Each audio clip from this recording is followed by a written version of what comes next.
सभी को प्यार भरा नमस्कार। इंपीरियल एग्रो क्लासेस के ऑनलाइन प्लेटफॉर्म पे आप सभी का हार्दिक स्वागत है। जल्दी से लाइव जुड़ जाइए। आज का जो हमारा मेन टॉपिक रहेगा, या हम ये कह सकते हैं कि आज का जो हमारा मेन फोकस रहेगा वो कुछ हम इम्पोर्टेंट क्वेश्चन डिस्कस करेंगे बायोलॉजी के, जो पीछे जेट के एग्ज़ाम में और बीएचयू के एग्ज़ाम में बार बार पूछे जाते हैं। तो पूरी क्लास ज़रूर अटेंड करिएगा। मैं आपको पूरी क्लास में बताऊंगा कि किस प्रकार के क्वेश्चंस बीएचयू में पूछे जाते हैं, किस प्रकार के क्वेश्चंस जेट में पूछे जाते हैं। उन्हीं क्वेश्चंस में से कुछ क्वेश्चंस जो इम्पोर्टेंट हैं उनको मैंने इसमें बीच बीच में इंक्लूड किया है। तो पूरी क्लास में बने रहोगे तो आपको बहुत फ़ायदा होगा। अगर क्लास बीच में छोड़कर चले जाओगे तो हो सकता है कि कुछ इंपॉर्टेंट क्वेश्चंस आपसे मिस भी हो जाए। बहुत से स्टूडेंट ऐसे कहते हैं कि सर हम बाद में क्लास देख लेते हैं। बाद में जो आप अभी लाइव देख रहे हो उसकी बात अलग है, और जो आप बाद में देखते हो उसकी बात अलग है। अभी आप सबके साथ एक माहौल में, एक ग्रुप में, एक क्लास का समूह बनकर देख रहे हो, और बाद में जब देखोगे तो उसमें पूरा कंसंट्रेशन नहीं होता है। ठीक है, तो जल्दी से लाइव जुड़ जाइए, फिर हम करेंगे आज का रोमांचक सफ़र स्टार्ट। जो न्यू स्टूडेंट है प्लीज़ वीडियो को लाइक कर लीजिए, चैनल सब्सक्राइब करके बेल आइकन को प्रेस कर लीजिए। फिर इसके बाद में हम हमारा रोमांचक सफ़र चालू करेंगे। जल्दी से वीडियो को, लिंक को शेयर कर दीजिए। मैं रोज़ कहता हूँ लिंक शेयर करिए, लेकिन कोई लिंक को शेयर नहीं करता है, तो ऐसा ना किया करें। प्लीज़ लिंक को शेयर करें, आपके सपोर्ट की हमें ज़रूरत है। तो चलिए शुरू करते हैं आज का रोमांचक सफ़र। क्वेश्चन नंबर फर्स्ट पूछा है हमसे, सामान्यतः ब्रेड मोल्ड नाम से जाने जाने वाली कवक हैं। देखिए जो 4 कवक दे रखी है हमें यहाँ पर, पेनिसिलियम, एस्परजिलस, राइजोपस और न्यूस्पोरा। अब उनमें से ब्रेड मोल्ड कवक कौन सी है बताना है आपको। सामान्यतः ब्रेड मोल्ड नाम से जाने जाने वाली कवक है पेनिसिलियम, एस्परजिलस, राइजोपस या न्यूरोस्पोरा। ये बीएचयू के अंदर आया हुआ क्वेश्चन है, बीएचयू 2017 के अंदर आया हुआ क्वेश्चन है ये।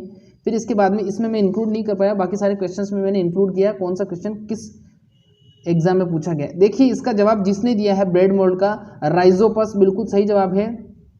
इसका जो पूरा नाम है वो है राइजोपस स्टोलोनिफर। राइजोपस स्टोलोनिफर इसका पूरा नाम है। और ये क्या है, ये एक विशेष प्रकार की कवक होती है। इस कवक को हम ब्रेड मोल्ड के नाम से जानते हैं। तो अगर आपसे अब क्वेश्चन पूछा जाता है कि राइजोपस स्टोलोनिफर का दूसरा नाम क्या है, क्वेश्चन घुमा के पूछा जाता है, तो उसका जवाब क्या हो जाएगा, ब्रेड मोल्ड कवक।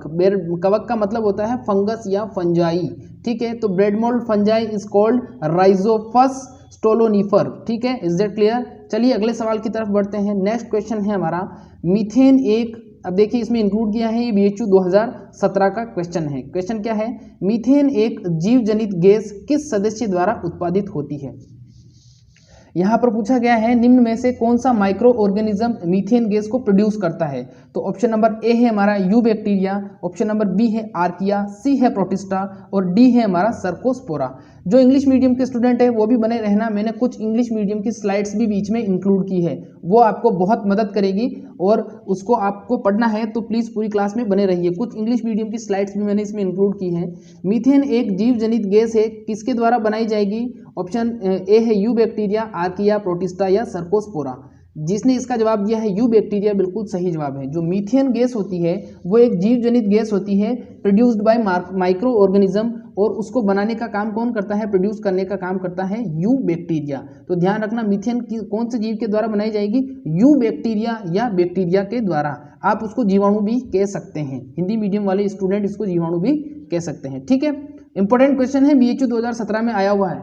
नेक्स्ट क्वेश्चन देखिए क्या है, अगला सवाल है हमारा, निम्न में से कौन सा प्रकाश संश्लेषण वर्णक पानी में घुलनशील होता है। बीएचयू 2017 का सवाल है, बहुत ही इंपॉर्टेंट क्वेश्चन है। देखिए अगर इसके ओल्ड पेपर आपको चाहिए तो उसकी पीडीएफ भी मैं आपको प्रोवाइड करवा दूंगा, ठीक है, तो पूरी क्लास में बने रहिएगा। पीडीएफ मेरे पास पड़ी है, जिसको पीडीएफ चाहिए वो मेरे को व्हाट्सएप पे मांग सकता है, मैं पीडीएफ दे दूंगा। ठीक है, अब पूछा है निम्न में से कौन सा प्रकाश संश्लेषण वर्णक पानी में घुलनशील है, ज़ेंथोफिल, कैरोटिनॉइड, क्लोरोफिल या फिकोफिन। बताइए जल्दी से। Water soluble pigment of photosynthesis के अंदर यूज होने वाला वाटर सोल्यूबल पिगमेंट कौन सा है, बताइए जल्दी से। जिसने क्लोरोफिल जवाब दिया है ऑप्शन नंबर सी, बिल्कुल सही जवाब है। जो वाटर सोल्यूबल पिगमेंट है या प्रकाश संश्लेषण वर्णक जो पानी में घुलनशील है, उसका नाम क्या हो जाएगा, उसका नाम हो जाएगा chlorophyll. Is that clear. Next question देखिए क्या है हमारा, अगला सवाल पूछा है, लिग्निन विशिष्ट घटक किस कोशिका की भित्ति में होता है? क्वेश्चन को ध्यान से सुनिए। क्वेश्चन पूछा है लिग्निन अविशिष्ट घटक किस कोशिका की भित्ति में होता है। यहाँ पर पूछा गया है जो लिग्निन एक प्रकार का कंपोनेंट होता है, एक प्रकार का यौगिक या कंपोनेंट होता है, वो which type of cell wall found, which type of cell wall in found, यानी कौन सी प्रकार, किस प्रकार की सेल वॉल में पाया जाता है लिग्निन। तो ऑप्शन नंबर ए है हमारा पेरेनकाइमा, बी है जाइलम, सी है कैम्बियम और डी है हमारा फ्लोएम।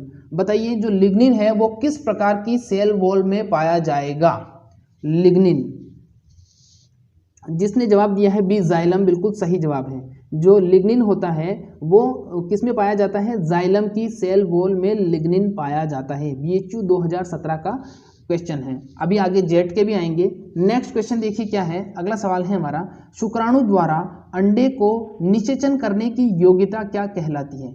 शुक्राणु का मतलब होता है स्पर्म, अंडे का मतलब होता है एग और निषेचन का मतलब होता है फर्टिलाइजेशन। तो जो स्पर्म होता है वो एग को फर्टाइल करता है, उसको फर्टाइल करने की उसकी कंपैटिबिलिटी या उसकी योग्यता क्या कहलाती है? ऑप्शन नंबर ए है हमारा फर्टिलाइजेशन, बी है प्रतिलेपन, सी है शुक्राणुगमन और डी है हमारा योग्यतार्जन या कैपिटाइजेशन। बताइए जल्दी से, कैपिटाइजेशन बताइए क्या होगा इसका जवाब? शुक्राणु का द्वारा अंडे को निषेचन करने की योग्यता क्या कहलाएगी? फर्टिलाइजेशन, प्रतिलेपन, शुक्राणुगमन या योग्यतार्जन, कैपिटाइजेशन। जिसने डी जवाब दिया है योग्यतार्जन या कैपेसिटाइजेशन, कैपेसिटाइजेशन इसका सही जवाब हो जाएगा। ठीक है, कैपेसिटाइजेशन इसका सही जवाब हो जाएगा। नेक्स्ट क्वेश्चन देखिए क्या है, अगला सवाल है हमारा, जंतु जिनमें बाह्य निषेचन पाया जाता है क्या कहलाता है? अब इस क्वेश्चन को ध्यान से समझिएगा। क्वेश्चन क्या पूछा है, जंतु जिनमें बाह्य निषेचन पाया जाता है क्या कहलाता है? बाह्य निषेचन का मतलब आउट फर्टाइल भी बोल सकते हैं इसको। फर्टिलाइजेशन प्रोसेस जो होता है वो उस जीव के या उस लिविंग ऑर्गेनिज्म के बॉडी के बाहर होता है। वो अभी मैं सुनाऊंगा आपको एक छोटी सी कहानी, तब आपको समझ में आ जाएगा, हिंदी और इंग्लिश मीडियम के दोनों के स्टूडेंट को। ठीक है, तो देखिए होता क्या है, कुछ जीव ऐसे होते हैं जिनमें जो अंडा होता है वो शरीर के अंदर ही रहता है, शरीर के बाहर नहीं आता, और शरीर के अंदर ही उसमें फर्टिलाइजेशन हो जाता है और शरीर के अंदर ही वो अंडे से क्या बन जाता है? जीव बन जाता है। लेकिन कुछ जीवों में ऐसी योग्यता नहीं होती है और वो अंदर ही बच्चे को जन्म नहीं दे सकते हैं या अंदर ही फर्टिलाइजेशन प्रोसेस नहीं कर पाते। उस कंडीशन में क्या होता है, जो अंडा होता है वो अंडा शरीर से बाहर आता है, फिर उसको विशेष क्रियाविधि के द्वारा क्या किया जाता है? फर्टाइल किया जाता है। अब देखिए इसमें से उदाहरण देता हूं मैं। देखिए आपने मुर्गी का अंडा देखा होगा, तो मुर्गी जब अंडा दे देती है तो अंडा देने के बाद में उसको क्या किया जाता है? उस अंडे को गर्म स्थान प्रदान किया जाता है, उसको गर्म रखा जाता है कुछ दिनों तक। गर्म रखने के बाद में क्या होता है, धीरे धीरे उसके अंदर क्या हो जाता है? उसके अंदर भ्रूण विकसित हो जाता है। भ्रूण तो रहता है, उसके अंदर भ्रूण से चूजा विकसित हो जाता है। तो निषेचन कहाँ हुआ? निषेचन उसके शरीर के बाहर हुआ। कहाँ पर हुआ?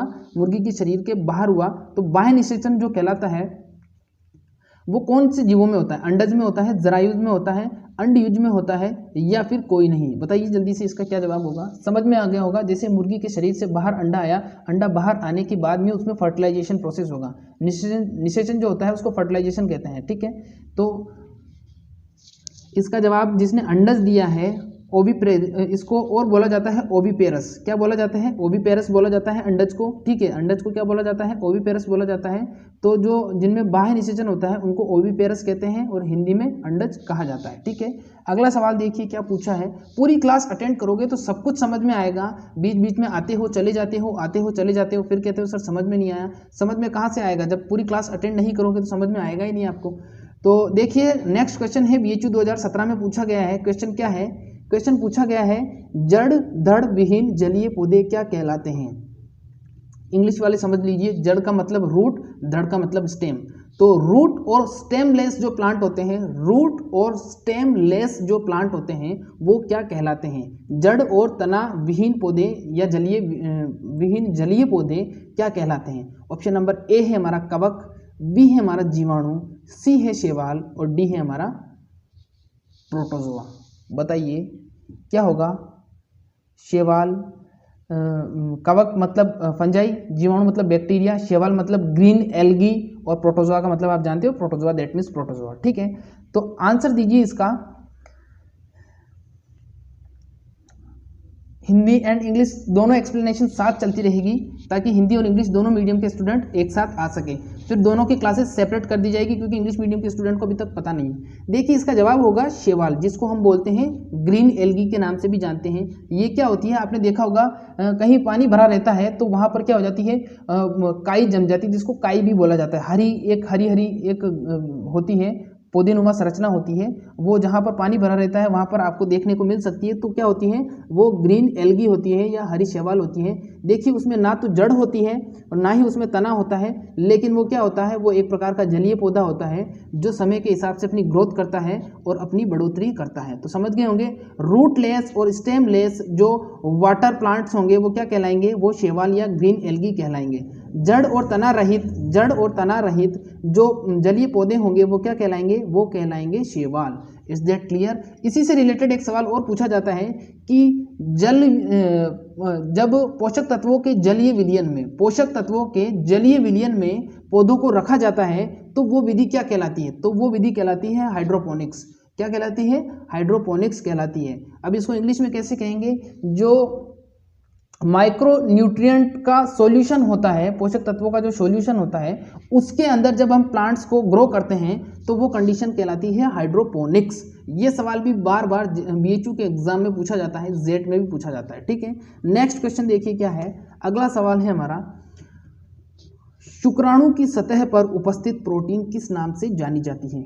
देखिए शुक्राणु की सतह पर उपस्थित प्रोटीन किस नाम से जानी जाती है। ऑप्शन नंबर ए है हमारा एमिनो प्रोटीन, बी है प्लास्टिक प्रोटीन, सी है एंटी फर्टिलाइजेशन और डी है हमारा नॉन प्रोटीन। यहाँ पर पूछा गया है जो हमारा स्पर्म होता है उस पर जो प्रोटीन पाई जाती है उस प्रोटीन का नाम क्या है। स्पर्म की प्रोटीन का नाम पूछा गया है यहाँ पर। ऑप्शन नंबर ए है हमारा एमिनो प्रोटीन, बी है प्लास्टिक प्रोटीन, सी है एंटी फर्टिलाइजिन और डी है हमारा नॉन प्रोटीन। बताइए जल्दी से, ये हिंदी और इंग्लिश नाम सेम ही है इसका। जिसने इसका जवाब दिया है एंटी फर्टिलाइजिन, बिल्कुल सही जवाब है। जो शुक्राणु की सतह पर उपस्थित प्रोटीन होती है उस प्रोटीन का नाम है एंटी फर्टिलाइजिन। क्या नाम है, उसका नाम है एंटी फर्टिलाइजिन। ठीक है, नेक्स्ट क्वेश्चन देखिए। अगला सवाल हमें क्या पूछा है, अगला सवाल है हमारा, भारत का बोटेनिकल सर्वे कहाँ पर स्थित है। बीएचयू 2017 का सवाल है और जेट 2012 का सवाल भी बताऊंगा आगे, जो इससे किस प्रकार आपको मैच खाता हुआ दिखेगा, लेकिन दोनों के आंसर अलग अलग होंगे। ठीक है, तो आपको पढ़ना है पहले सवाल को। सवाल क्या पूछा है, भारत का बोटेनिकल सर्वे कहाँ पर स्थित है। ठीक है, बीएचयू 2017 का सवाल है। ऑप्शन हमारे होंगे जयपुर, दिल्ली, कानपुर और Calcutta. Botanical survey of India, botanical survey of India बताना है आपको। जयपुर में है, दिल्ली में है, कानपुर या फिर कलकत्ता। ए, बी, सी या फिर डी। बताइए इसका क्या जवाब होगा।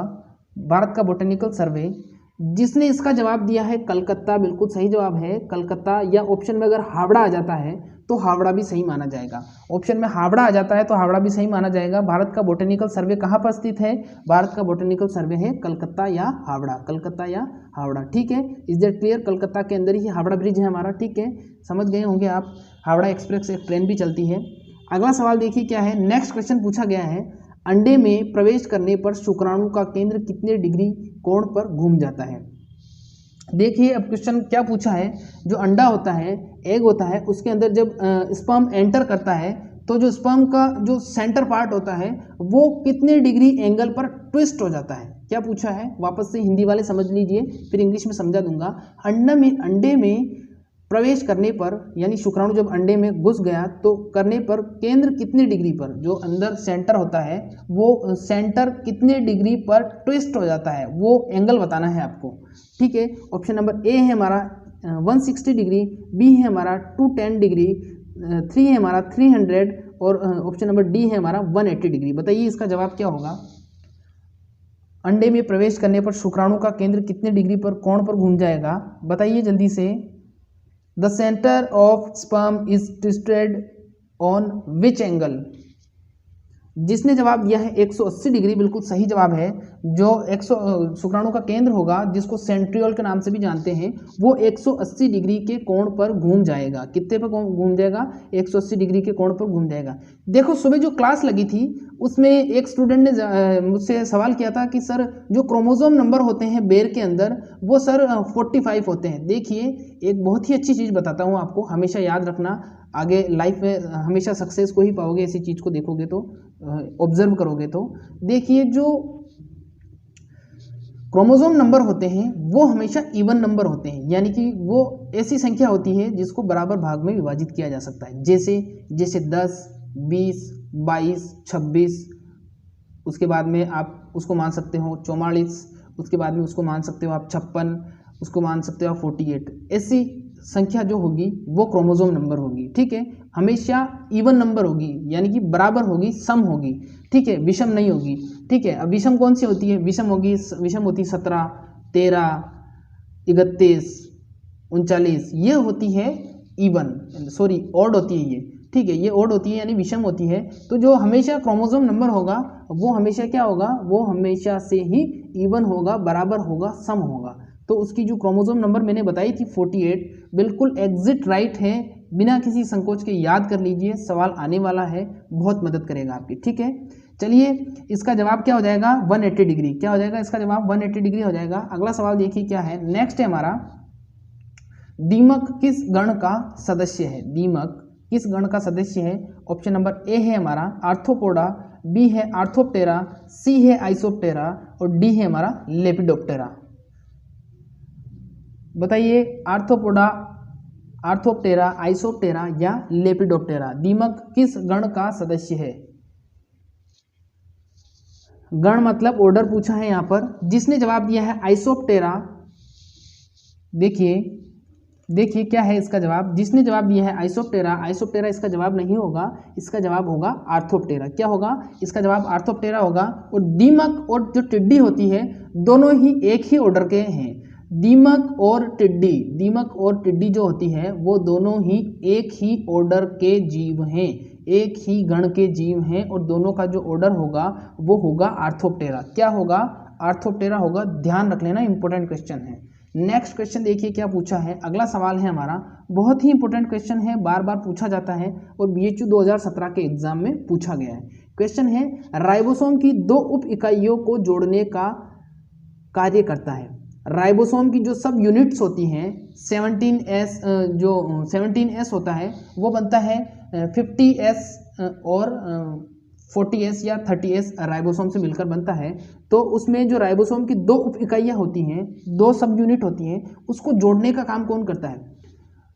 कैल्शियम, मैग्नीशियम, कार्बन या बोरोन। बताइए जल्दी से क्या होगा इसका जवाब? राइबोसोम की 2 उप इकाइयों को जोड़ने का कार्य करता है। राइबोसोम की 2 उप इकाइयों को जोड़ने का कार्य करता है। कैल्शियम, मैग्नीशियम, कार्बन या बोरोन। बहुत इंपॉर्टेंट क्वेश्चन है, BHU 2017 में आया हुआ है। जिसने मैग्नीशियम जवाब दिया है बिल्कुल सही जवाब है। जिसने मैग्नीशियम इसका जवाब दिया है बिल्कुल सही जवाब है। राइबोसोम की 2 उप इकाइयों या 2 सब यूनिट को जोड़ने का कार्य, फिक्स करने का कार्य क्या करता है? मैग्नीशियम करता है। ठीक है, अगला सवाल देखिए क्या है। नेक्स्ट क्वेश्चन है हमारा, निम्न में से कौन सा एक बिना प्रोटीन का एंजाइम है? BHU 2017 का क्वेश्चन है, क्या पूछा है? नेक्स्ट देखिए, निम्न में से कौन सा एक बिना प्रोटीन का एंजाइम है, यानी कि क्वेश्चन में पूछा गया है protein less enzyme. Protein less enzyme बताना है आपको। ऑप्शन नंबर ए है हमारा लाइपेज, बी है राइबोजाइम, सी है लाइसोजाइम और डी है पॉलीमरेज। बताइए जल्दी से, ए, बी, सी या डी। ऑप्शन में बताइए ए, बी, सी या डी, क्या होगा इसका जवाब? एक बिना प्रोटीन का एंजाइम बताना है आपको। कौन सा एक बिना प्रोटीन का एंजाइम होगा? जिसने इसका जवाब दिया है राइबोजाइम, बिल्कुल सही जवाब है। जो राइबोजाइम होता है वो क्या होता है? राइबोजाइम, इसमें राइबोन्यूक्लिक एसिड के अणु पाए जाते हैं। कौन से अणु पाए जाते हैं? राइबोन्यूक्लिक एसिड के अणु पाए जाते हैं जो जैव रासायनिक क्रियाओं को उत्प्रेरित करते हैं। क्या करते हैं? विभिन्न प्रकार की जो बायोलॉजिकल फंक्शंस होते हैं, बायोलॉजिकल फंक्शंस, उनको कंट्रोल करने का काम करते हैं। क्या करते हैं? विशिष्ट प्रकार की जैव रासायनिक क्रिया को उत्प्रेरित करने का काम करते हैं। ये क्या होते हैं? ये राइबोन्यूक्लिक एसिड होते हैं, या इसके अंदर राइबोन्यूक्लिक एसिड के अणु पाए जाते हैं। और ये राइबोजाइम कहाँ पर पाया जाता है? ये खुद भी राइबोसोम पर पाया जाता है। कहाँ पर पाया जाएगा? राइबोसोम पर पाया जाएगा।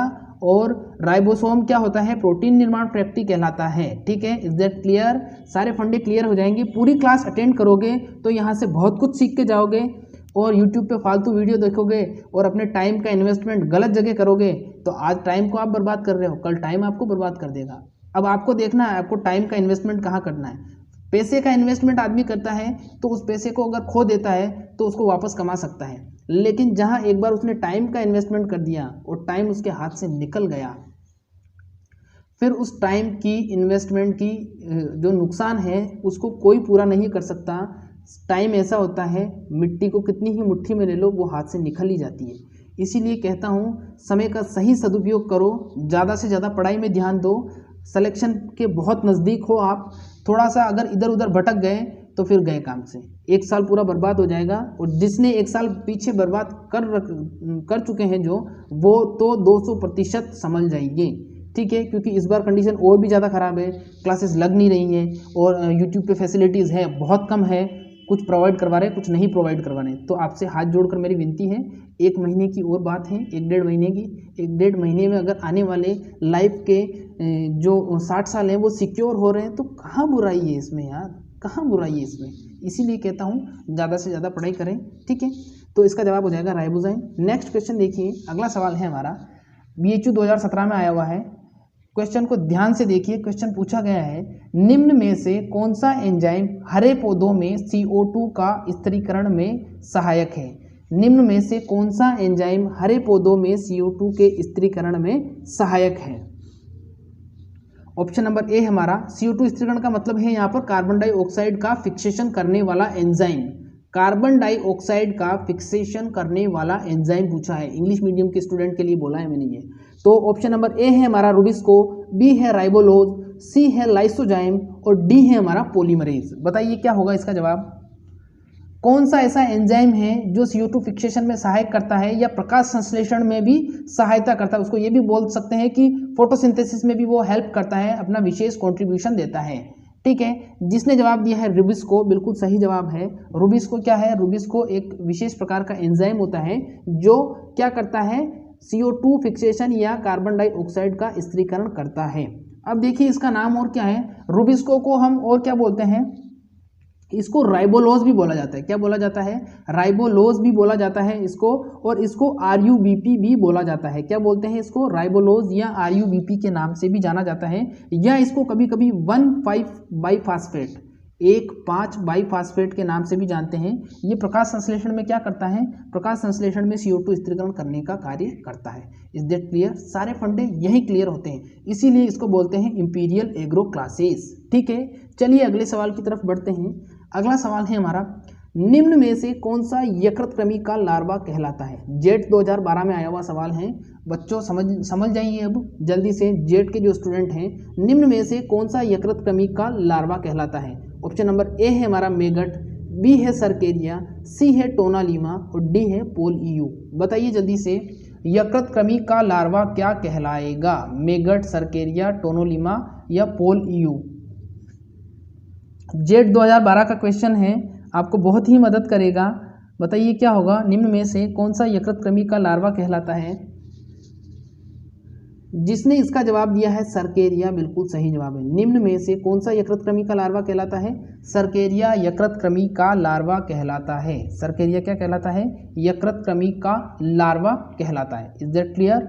अगला सवाल देखिए क्या है, नेक्स्ट क्वेश्चन है हमारा, निम्न में से कौन सा तिलचट्टे की श्रृंगिका का भाग नहीं है। देखिए जिसने अभी तक देखा नहीं है तिलचट्टा क्या होता है या श्रृंगिका क्या होता है, तो यहाँ समझ लीजिए इसको। देखिए ये तिलचट्टा होता है जिसको हम क्या बोलते हैं, कॉकरोच के नाम से जानते हैं। लड़कियाँ इससे बहुत डरती हैं, लड़कियाँ के सामने जब ये आ जाता है तो लड़कियाँ ऐसे सोचती हैं, ओह माय गॉड ये तो कोई राक्षस आ गया, या फिर ये तो मगरमच्छ आ गया, या फिर ये व्हेल मछली आ गई, ऐसे डरती है, वो बहुत ज़्यादा डरती हैं।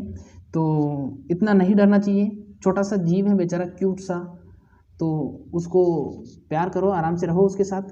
तो यहाँ पर देखिए इसके मुंह के सामने से एक लंबी संरचना दिखाई दे रही है आपको, एक इधर है और एक इधर है।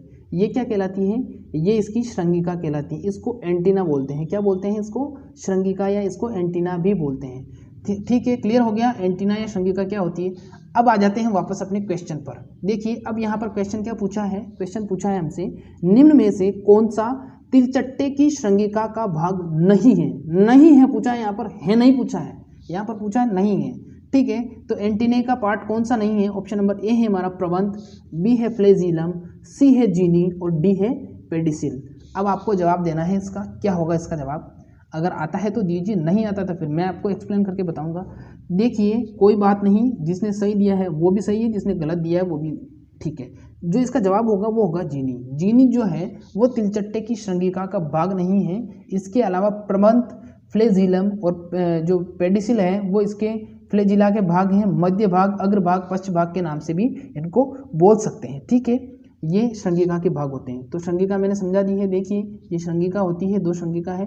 ठीक है, ये तिलचट्टा है हमारा, इसको कॉकरोच भी बोला जाता है। ठीक है, नेक्स्ट क्वेश्चन देखिए, इंपॉर्टेंट, बड़ा ही इंपॉर्टेंट क्वेश्चन है। कल भी मैंने बताया था, क्वेश्चन पूछा है रेगिस्तानी टिड्डी अंडे कहाँ पर देती है। जो रेगिस्तानी टिड्डी होती है, डेजर्ट लोकस्ट, डेजर्ट लोकस्ट जो होती है वो अंडे कहाँ पर देती है? पेड़ पर, फूल में, मिट्टी में या फिर तने पर? बताइए, पेड़ पर, फूल में, मिट्टी में या फिर तने पर, कहाँ पर अंडे देगी वो रेगिस्तानी टिड्डी? रेगिस्तानी टिड्डी कहाँ पर अंडे देगी?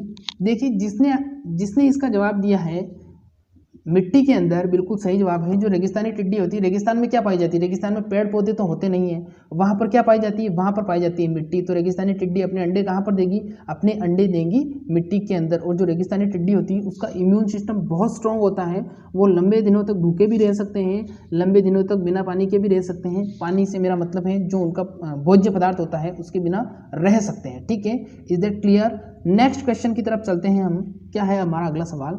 अगला सवाल देखिए क्या पूछा है, ध्यान से सुनिएगा, इसको समझना है आपको, रटना नहीं है। क्वेश्चन पूछा है प्रकाश पास, जिसको बोलते हैं लाइट ट्रैप। हिंदी और इंग्लिश मीडियम दोनों के स्टूडेंट गौर से सुनिए। प्रकाश पास जिसको बोलते हैं लाइट ट्रैप और फेरोमोन पास जिसको बोलते हैं फेरोमोन ट्रैप का उपयोग किस लिए किया जाता है? अब देखिए ऑप्शन पढ़िए पहले तो। खेत में प्रकाश के लिए, ऑप्शन नंबर दूसरा है हमारा खेत में कीट नियंत्रण के लिए, ऑप्शन नंबर तीसरा है हमारा खेत में रोग नियंत्रण के लिए, ऑप्शन नंबर चौथा है हमारा खेत की उपज बढ़ाने के लिए।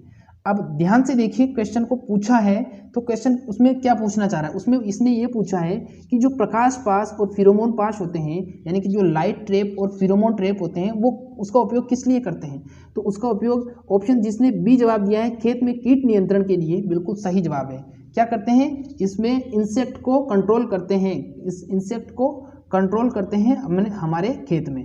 अब देखिए कैसे कंट्रोल करते हैं, ये भी मैकेनिज्म थोड़ा समझ लीजिए, काम आएगा आपके आगे लाइफ में बहुत। देखिए प्रकाश पास, प्रकाश पास को समझिए पहले, इजी है थोड़ा सा। प्रकाश पास में क्या होता है कि हम खेत के अंदर क्या करते हैं, एक लाइट का, नीली लाइट का एक सोर्स लगा देते हैं, नीली लाइट का सोर्स लगा देते हैं, जिससे क्या होता है जो कीट होते हैं, छोटे कीट होते हैं, वो क्या करते हैं, वो उस नीली लाइट की रोशनी की तरफ आकर्षित होते हैं और वो उसकी तरफ क्या करते हैं, उड़कर आते हैं। जैसे ही वो उस लाइट की तरफ उड़कर आते हैं, टकराते हैं और उसके नीचे हम क्या करते हैं, उसके नीचे हम बेसिकली केरोसिन या एक जहरीला या एक कीटनाशक होता है उसका घोल बनाते हैं और नीचे रख देते हैं।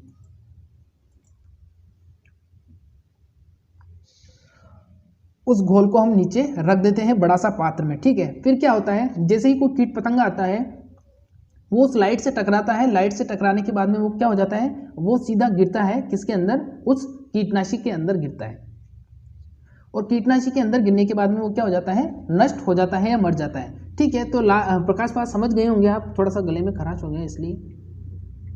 फिर दूसरा है फेरोमोन पास। फेरोमोन पास में भी ऐसा ही होता है। फेरोमोन पास के अंदर क्या होता है, इसमें भी एक विशेष प्रकार का एक होल्डर नुमा या एक गोल संरचना लगाई जाती है खेत के अंदर एक पिलर के ऊपर, और उसमें से एक विशेष प्रकार की गंध रिलीज होती है, विशेष प्रकार की फ्रेग्रेंस या एक खुशबू रिलीज होती है।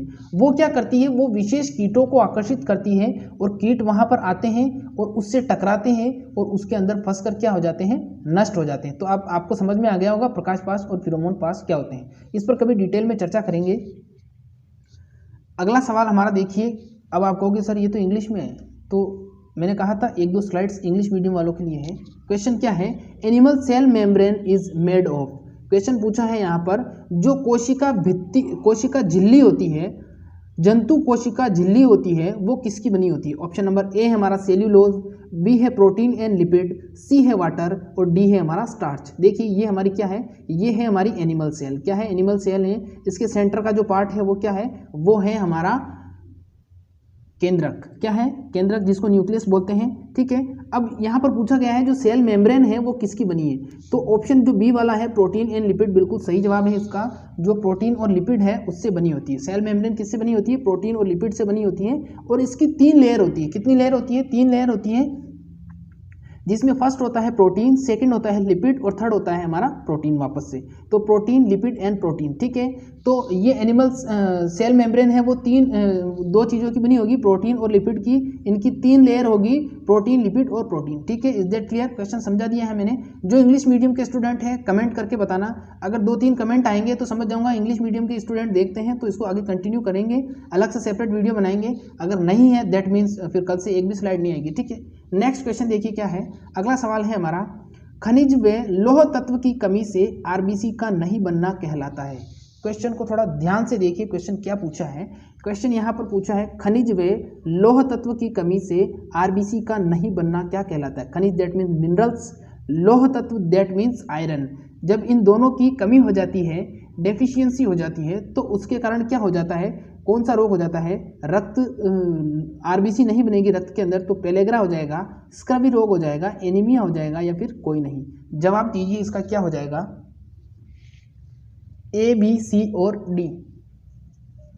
खनिज व लौह तत्व की कमी, जिसने इसका जवाब दिया है एनीमिया, बिल्कुल सही जवाब है। जो खून की कमी होती है उसको हम क्या कहते हैं? खून की कमी को हम कहते हैं एनीमिया। क्या कहते हैं? एनीमिया कहते हैं। कभी कभी आपने आपके दैनिक जीवन में कभी कोई बीमार हो जाता है तो ऐसे सुना होगा कि उसके तो खून का पानी हो गया, ऐसे सुना होगा आपने। तो उसके खून का पानी नहीं होता है, उसमें क्या हो जाता है, एक्चुअली उसमें पोषक तत्व की कमी हो जाती है, और कमी होने के कारण क्या हो जाता है, आरबीसी का निर्माण नहीं होता, और आरबीसी का निर्माण नहीं होगा तो क्या हो जाएगा, खून पतला हो जाएगा, पानी हो जाएगा। ठीक है, नेक्स्ट क्वेश्चन देखिए। अगला सवाल है हमारा, BHU 2017 का सवाल है। BHU 2017 का सवाल है। क्वेश्चन क्या है, वर्गीकरण की 5 जगत अवधारणा किसने दी थी? वर्गीकरण की 5 जगत अवधारणा किसने दी थी? बताना है आपको। ऑप्शन नंबर ए है हमारा नील आर्मस्ट्रॉन्ग, बी है आर एच विटेकर, सी है आर्नोन और डी है सोरेनसन। बताइए वर्गीकरण की 5 जगत अवधारणा किसने दी थी?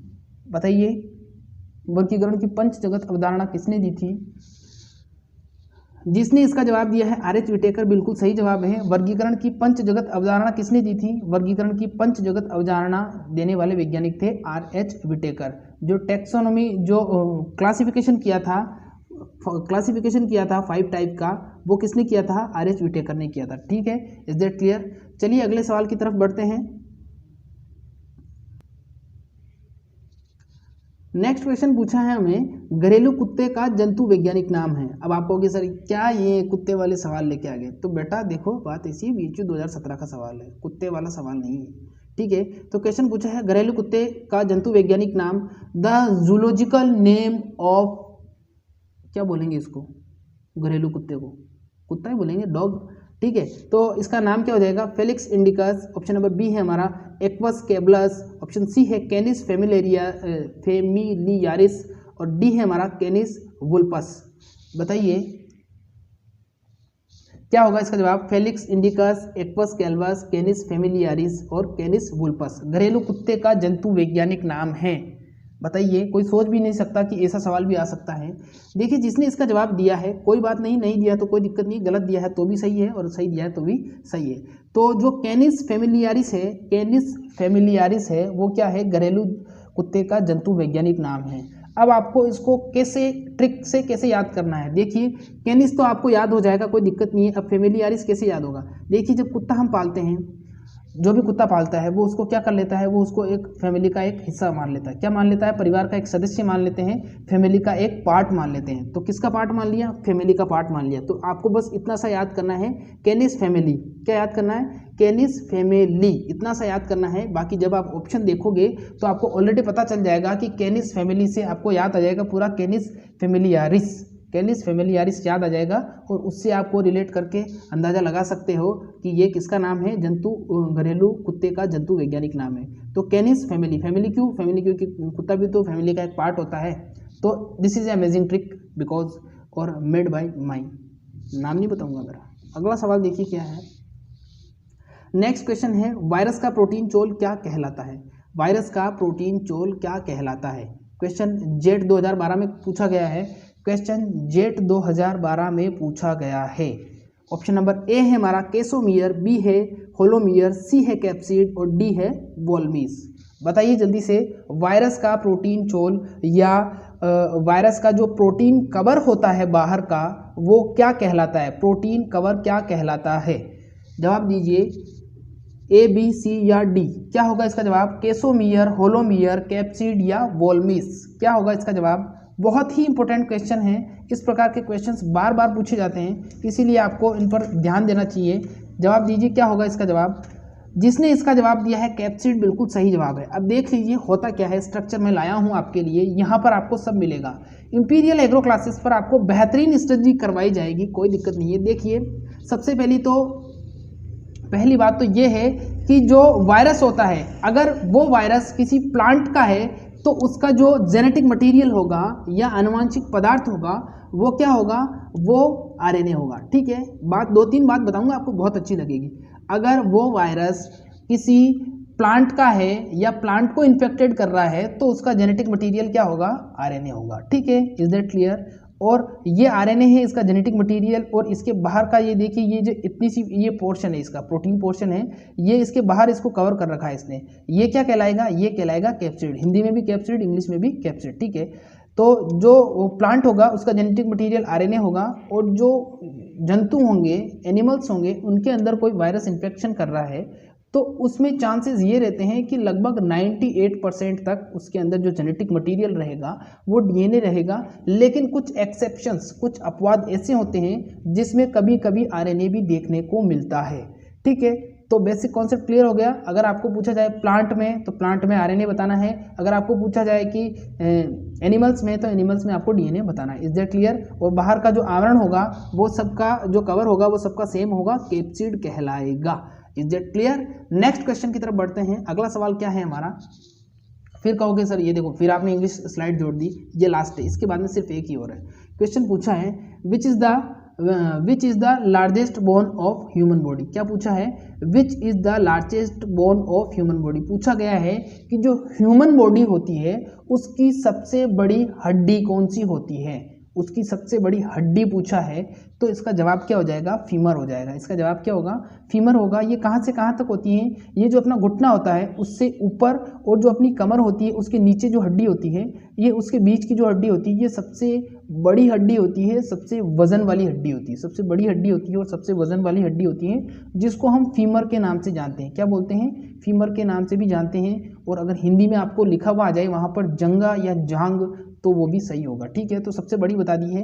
अब देखिए सबसे छोटी भी बता देता हूँ, ये कान के अंदर पाई जाती है, इसको बोलते हैं स्टेपीज। ऑप्शन नंबर जो ए है, ये कान के अंदर पाई जाती है, इसको स्टेपीज बोला जाता है, और ये शरीर की सबसे छोटी हड्डी होती है। लगभग ये मान लो एक छोटा सा जो मेमोरी कार्ड होता है, एक मेमोरी कार्ड होता है, वो भी शायद थोड़ा बड़ा हो गया, जो सिम कार्ड होती है, जो अभी हाइब्रिड सिम कार्ड आती है छोटी सी, उतनी सी हड्डी होती है।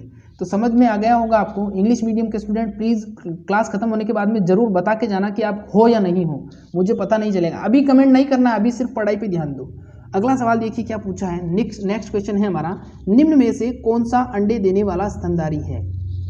अंडे देने वाला स्तनधारी पूछा है आपसे यहाँ पर। BHU 2017 का सवाल है। कब का है? BHU 2017 का सवाल है। अंडे देने वाला स्तनधारी क्या कहलाता है? ठीक है, ऑप्शन नंबर ए है हमारा कंगारू, बी है पेंगुइन, सी है व्हेल और डी है प्लेटिपस। बताइए क्या होगा इसका जवाब? 2017 में आया हुआ है, और जो मैंने पेपर ऑब्जर्व किए हैं उसमें 2 या 3 बार आया हुआ है। ये 17 में भी आया है, फिर उसके बाद में एक बार 13 में भी पूछा है, एक बार 9 में भी पूछा है शायद। तो बताइए क्या होगा इसका जवाब? जिसने इसका जवाब दिया है प्लेटिपस, बिल्कुल सही जवाब है। देखिए ये इस प्रकार का एक जीव होता है, इसको बोलते हैं प्लेटिपस। अब आप कहोगे सर ये तो मगरमच्छ टाइप लग रहा है। देखिए मैंने बहुत सर्च किया इंटरनेट पे, लेकिन मुझे इसकी एक्चुअल फ़ोटो नहीं मिल पाई। ये तो सिर्फ एक इसका प्रोटोटाइप है।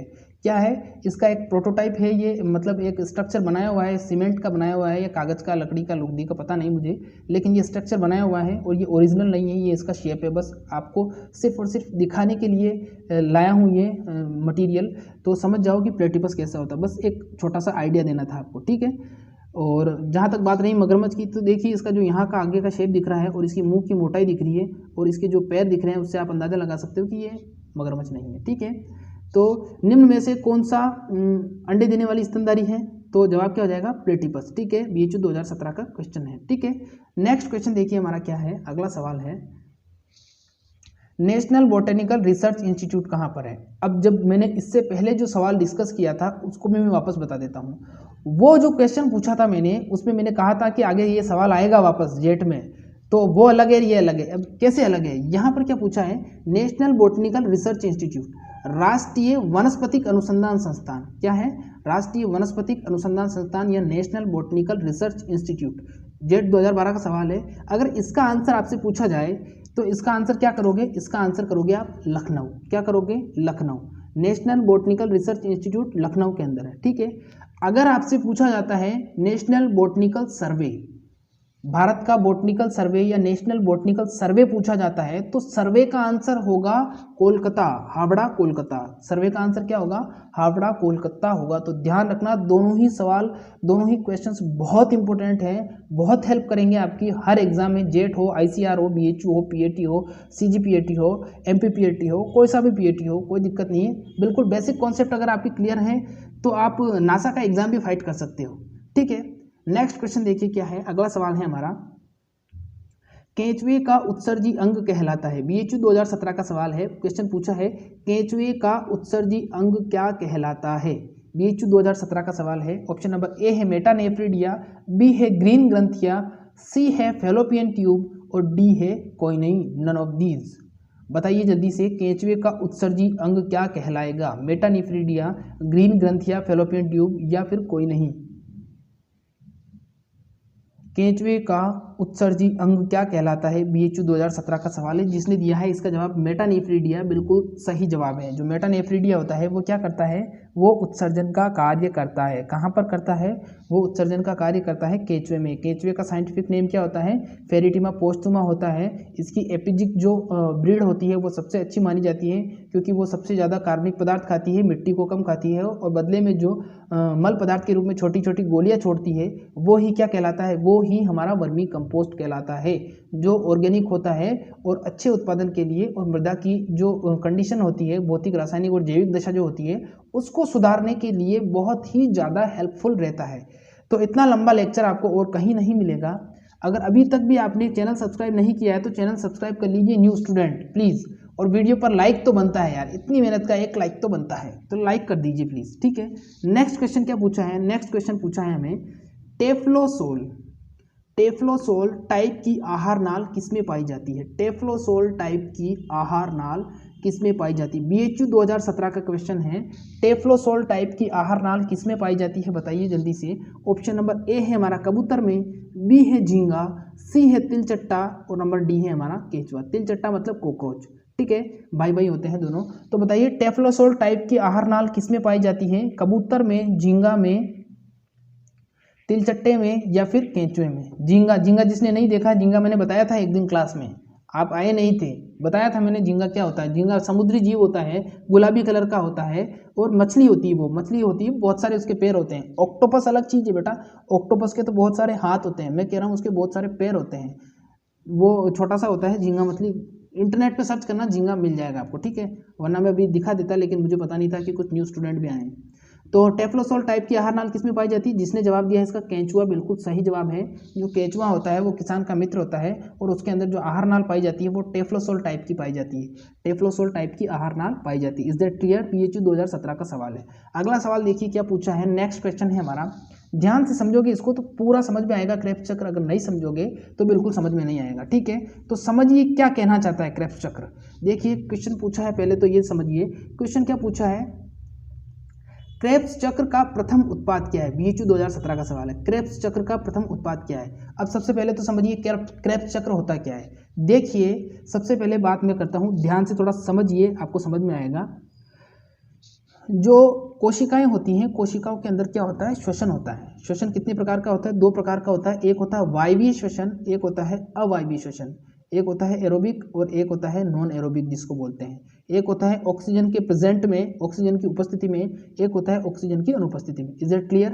अब ये वाली जो चीज़ है ये क्या है? ऑक्सीजन की उपस्थिति में होने वाली एक श्वसन क्रिया है। ऑक्सीजन की उपस्थिति में होने वाली एक श्वसन क्रिया का दूसरा पार्ट है। अब पहला पार्ट पूछते हैं आपसे, तो पहला पार्ट कौन सा हो जाएगा? एक क्रिया होती है ग्लाइकोलाइसिस, ग्लाइकोलाइसिस फर्स्ट पार्ट है, और जो क्रेब्स चक्र है वो कौन सा पार्ट है?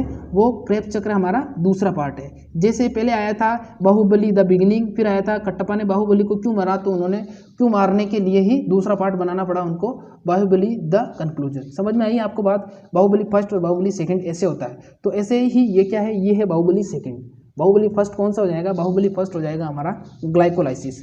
तो ग्लाइकोलाइसिस जो होता है वो वायवीय श्वसन की प्रथम अवस्था होती है, और क्रेब्स चक्र जो होता है वो वायवीय श्वसन की दूसरी अवस्था होती है।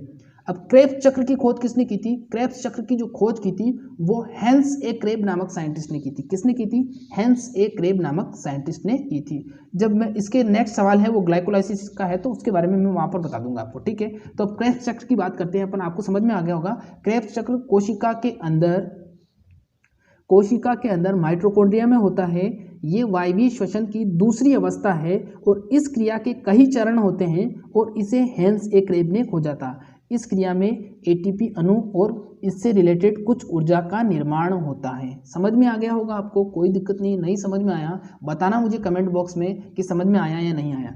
फिर से बता देता हूँ क्रेब्स चक्र जल्दी से। क्रेब्स चक्र कोशिका के माइटोकॉन्ड्रिया के अंदर होने वाली श्वसन की दूसरी अवस्था है। इसके दौरान बहुत से ऊर्जा अणुओं का निर्माण होता है। यह खोज, क्रेब्स चक्र की खोज हैंस ए क्रेब नामक वैज्ञानिक ने की थी, ठीक है। अब यहाँ पर पूछा है क्रेब्स चक्र का प्रथम उत्पाद क्या है? जिसने कमेंट करके बता दिया बहुत अच्छी बात है। इसका जो जवाब है वो क्या हो जाएगा? आइसोसाइट्रिक एसिड। क्या हो जाएगा? आइसोसाइट्रिक एसिड क्रेब्स चक्र का प्रथम उत्पाद है। Is that clear? अगला सवाल देखिए क्या है, नेक्स्ट क्वेश्चन है हमारा। क्रेब्स चक्र का प्रथम उत्पाद हो चुका है। अगला सवाल देखिए क्या है, ग्लाइकोलाइसिस क्या है? अब देखिए ग्लाइकोलाइसिस को वापस से समझा देता हूं, वैसे वहां मैंने कम एक्सप्लेन किया था। ग्लाइकोलाइसिस क्या है? कोशिका के अंदर होने वाली वायवीय श्वसन की प्रथम अवस्था। कोशिका के अंदर होने वाली वायवीय श्वसन की प्रथम अवस्था है, ठीक है। इसमें क्या होता है? ग्लूकोज का आंशिक ऑक्सीकरण होता है। ग्लूकोज के कुछ ही अणुओं का ऑक्सीकरण होता है, और ऑक्सीकरण में क्या होता है? एक अणु ग्लूकोज से दो अणु पायरुविक अम्ल के बनते हैं। ग्लूकोज के एक अणु से पायरुविक अम्ल के दो अणु बनते हैं, और इसको क्या कहते हैं? ईएमपी परिपथ या ईएमपी पाथवे के नाम से भी जानते हैं। किस नाम से जानते हैं? ईएमपी पाथवे के नाम से भी जानते हैं। क्यों जानते हैं? क्योंकि ये जो इसकी खोज जो की थी वो ईएमपी नामक 3 साइंटिस्ट ने की थी। तो बिल्कुल क्लियर हो गया होगा आपको, ठीक है। ध्यान रखना, इस प्रकार का सवाल आपसे पूछा जाएगा। अब कहोगे सर श्वसन भी बता दो, कोशिकीय श्वसन क्या होता है? तो देखिए श्वसन का मतलब क्या होता है, या कोशिकीय श्वसन का मतलब, या सेल रेस्पिरेशन भी बोल सकते हैं उसको। क्या होता है? सजीवों में भोजन का जब ऑक्सीकरण होता है, ऑक्सीकरण के फलस्वरूप क्या होती है? ऊर्जा उत्पन्न होती है, और ऊर्जा उत्पन्न होने की क्रिया को ही क्या कहते हैं? कोशिकीय श्वसन कहते हैं, ठीक है। Is that clear? समझ में आ गया होगा आपको। अगला सवाल देखिए क्या पूछा है नेक्स्ट। अगर समझ में नहीं आया कोई दिक्कत नहीं, मुझे कमेंट करना, मैं बता दूंगा आपको। अगला सवाल देखिए, निम्न में से कौन सी जंतु कोशिका में आनुवांशिक काल यंत्र सम्मिलित है? BHU 2017 का सवाल है। अब इसको मैं इस क्वेश्चन को इजी कर देता हूं ताकि आपको समझने में आसानी होगी। अब देखिए यहाँ पर एक शब्द आया आनुवांशिक, यानी कि जेनेटिक मटीरियल, ठीक है, उसको बोलते हैं जेनेटिक मटीरियल। अब दूसरा आया काल यंत्र। काल यंत्र का मतलब हो रहा है, यहाँ इतिहास की बात हो रही है कि जंतु कोशिका में जो आनुवंशिक पदार्थ होता है, सबसे पुराना आनुवंशिक पदार्थ कहाँ पर पाया जाता है? क्वेश्चन ये पूछ रहा है यहाँ पर, जंतु कोशिका के अंदर सबसे पुराना आनुवंशिक पदार्थ कहाँ पर पाया जाता है, ठीक है। तो ऑप्शन नंबर ए है लाइसोसोम, बी है राइबोसोम, सी है माइटोकॉन्ड्रिया, और डी है हमारा लवणकाय। तो आपको पता है कि इन तीनों में तो जेनेटिक मटीरियल पाया ही नहीं जाता। जेनेटिक मटीरियल तो पाया जाता है माइटोकॉन्ड्रिया के अंदर। माइटोकॉन्ड्रिया के अंदर भी डीएनए पाए जाते हैं, और डीएनए और कहाँ पाए जाते हैं आपको पता है, ठीक है, केंद्रक के अंदर भी पाए जाते हैं। तो माइटोकॉन्ड्रिया के अंदर जो डीएनए पाए जाते हैं वो सबसे पुराने डीएनए होते हैं। अगर हमें हमारा इतिहास जानना है, हमारी उत्पत्ति कैसे हुई, तो इससे रिलेटेड रिसर्च बहुत बड़ी बड़ी लेबोरेटरीज में चल रहा है। वो किसकी खोज कर रहे हैं? वो हमारे अंदर जो डीएनए है, सबसे पुराना डीएनए, वो सबसे पुराना डीएनए आपको कहाँ पर मिलेगा? सबसे पुराना डीएनए मिलेगा आपको आपके माइटोकॉन्ड्रिया के अंदर। आपके कोशिका के अंदर जो माइटोकॉन्ड्रिया है, माइटोकॉन्ड्रिया के अंदर आप जो डीएनए पाया जाएगा, उस डीएनए को खोजिए। उससे आपको आपके इतिहास के बारे में, आपकी हिस्ट्री के बारे में पता चलेगा कि आपकी जो उत्पत्ति हुई है वो कैसे हुई है। Is that clear? इसका मॉडिफिकेशन रूप आपको कुछ दिनों बाद देखने को मिलेगा। अगला सवाल क्या पूछा है, वह उत्तक जो उपवास के दौरान रक्त शर्करा को सामान्य बनाए रखते हैं। क्वेश्चन क्या पूछा है, ध्यान से देखिए, क्वेश्चन पूछा गया है। देखिए संख्या बहुत कम हो गई है, मैं आपसे कहता हूँ पूरी क्लास अटेंड करिए, लेकिन आप नहीं करते हो। थोड़ा कंसंट्रेशन करिए प्लीज़, बहुत हेल्प मिलेगी।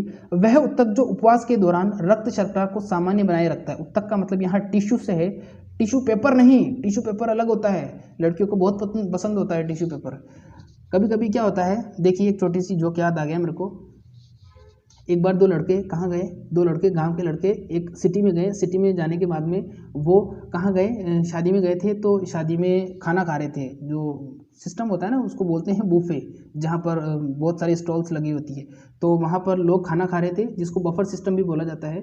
तो एक गाँव के दो लड़के थे, दो में से एक ने टिश्यू पेपर उठाया और टिश्यू पेपर को जैसे ही वो उठाने लगा तो उठाते समय दूसरा जो लड़का था उसने बोला, अरे भाई इसको मत खा, ये तो फीका है यार, टेस्ट अच्छा नहीं है इसका, चल दूसरी डिश ट्राई करते हैं। अब जिसको समझना था वो समझ गए कि मैं जोक में मैंने क्या बोला, सुनाना चाहता था आपको।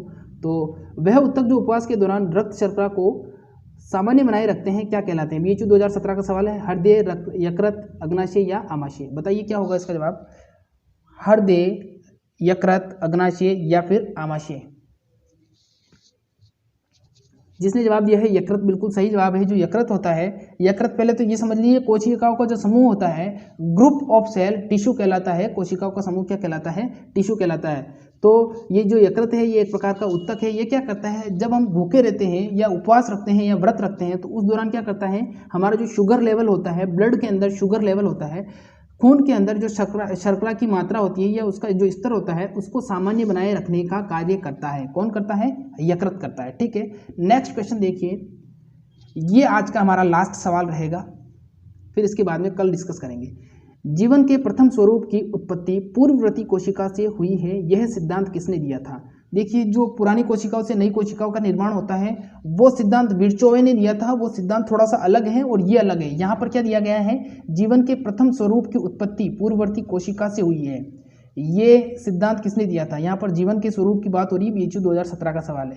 जिसको ये डाउट है कि सर आप मन से लिखा है आपने BHU 2017, तो जिसको थोड़ा सा भी डाउट हो प्लीज़ मेरे से PDF मांग लेना, मैं आपको PDF सेंड कर दूंगा, फिर मिलान कर लेना। अगर मिलान करने के बाद में आपको बिल्कुल सेम टू सेम मिलता है तो वापस से आना इसी वीडियो पर और कमेंट करके जाना, और अगर नहीं मिलता है तो भी वापस आना और कमेंट करके जाना। ठीक है, तो बताइए जल्दी से, जीवन के प्रथम स्वरूप की पूर्ववर्ती कोशिका से हुई है, किसने दिया था, ओपेरियन हॉल्डेन ने। ओपेरियन हॉल्डेन नामक साइंटिस्ट है, उन्होंने क्या कहा था कि जीवन का जो प्रथम स्वरूप है उसकी उत्पत्ति कहाँ से हुई है, पूर्ववर्ती कोशिकाओं से हुई है। कहाँ से हुई है, पूर्ववर्ती कोशिकाओं से हुई है। तो आज की जो हमारी क्लास थी वो थोड़ी लंबी हो गई थी, अब मेहनत करना भी ज़रूरी है, एग्जाम्स नज़दीक हैं, आने वाले हैं। तो आज के लिए बस इतना ही करेंगे। ठीक है, ये हमारा कल सुबह वाली जो क्लास है उसका टॉपिक रहेगा, आपको पढ़ के आना है, पढ़ के आओगे तभी आपके सारे कॉन्सेप्ट क्लियर होंगे। देखिए उद्यान विज्ञान क्लास नंबर 7 रहेगी। जो न्यू स्टूडेंट है उनको बता दूं, सुबह का जो हमारा समय रहता है टेस्ट क्लास, लाइव क्लास का, टेस्ट सीरीज का, वो रहता है ठीक 11:30 बजे। ठीक है, सुबह ठीक 11:30 बजे, और शाम को जो समय रहता है ठीक 8:30 बजे रहता है बायोलॉजी का। ठीक है, तो कल का जो टॉपिक रहेगा वो रहेगा हमारा खजूर। ठीक है, तो खजूर वो कपिल शर्मा वाला खजूर नहीं है, ये खजूर वो है जो हम खाते हैं, वो वाला खजूर। ठीक है, खजूर गोल्डन सीरीज है हमारी, jet, ICR, BHU, PAT, UP के टेट सबके लिए इंपॉर्टेंट क्वेश्चंस बताए जाते हैं इसमें। तो आपको भारी संख्या में आना है वहाँ पर, और संख्या में आना है, लेकिन एक चीज़ का ध्यान रखना, सोशल डिस्टेंसिंग भी रखनी है अपने को। ठीक है, और सैनिटाइजर साथ में लेके आना। ठीक है, ऑनलाइन आना है यूट्यूब पे, असली में मत आ जाना। ठीक है, और आज के लिए बस इतना ही करेंगे। ठीक है, घर पर रहिए, सुरक्षित रहिए, खाते पीते रहिए, लेकिन घर के अंदर ही रहना, घर के बाहर नहीं निकलना है, बाहर तो कोरोना है। ठीक है, सभी को गुड नाइट प्यारे बच्चों, पढ़ाई करना अभी, कल सुबह मिलेंगे ठीक 11 बजे। बाय।